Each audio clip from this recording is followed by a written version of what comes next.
মনে রাখবেন, কিছু খাবার আছে আপনার আয়ু কমায়, কিছু খাবার আছে আপনার আয়ু বাড়িয়ে দেয়। আজকের আলোচ্য বিষয় যে সমস্ত খাবার আপনার আয়ু কমিয়ে দেয়, এই সমস্ত খাবার নিয়ে। নাম্বার 1, চর্বি জাতীয় খাবার। এই চর্বি জাতীয় খাবার আমাদের কোলেস্টেরলের মাত্রা বাড়িয়ে দেয়। কোলেস্টেরলের মাত্রা বেড়ে গেলে হাই প্রেশার হবে, ফ্যাটি লিভার হবে, লিভার সিরোসিস হবে, লিভার সিরোসিস থেকে লিভার ক্যান্সার হবে। নাম্বার 2, লবণ। লবণে রয়েছে সোডিয়াম। এই সোডিয়াম আমাদের শরীরে পানি রিজার্ভ করে, মানে পানিটা ধরে রাখে। ধরে রাখলে আমাদের রক্তের মাত্রাটা বেড়ে যাবে, রক্ত চলাচলটা বেড়ে যাবে, এবং এই রক্তের মাত্রা যদি বেড়ে যায় তাহলে কোলেস্টেরলটা বেড়ে যাবে। কোলেস্টেরল বেড়ে গেলে আমাদের ফ্যাটি লিভার হবে।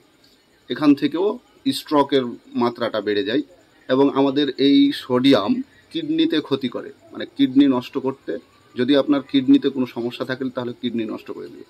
নাম্বার 3, চিনি জাতীয় খাবার। যদি মিষ্টি বেশি খান তাহলে আপনার ওজন বেড়ে যাবে, ভুঁড়ি বেড়ে যাবে, ফ্যাট বেড়ে যাবে, এবং আপনার ডায়াবেটিস হওয়ার সম্ভাবনা বেড়ে যাবে।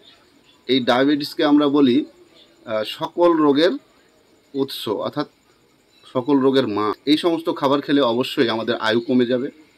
হ্যাঁ, আমার এই ভিডিওটা যদি ভালো লেগে থাকে তাহলে অবশ্যই শেয়ার দিয়ে সবাইকে দেখার সুযোগ করে দেবেন।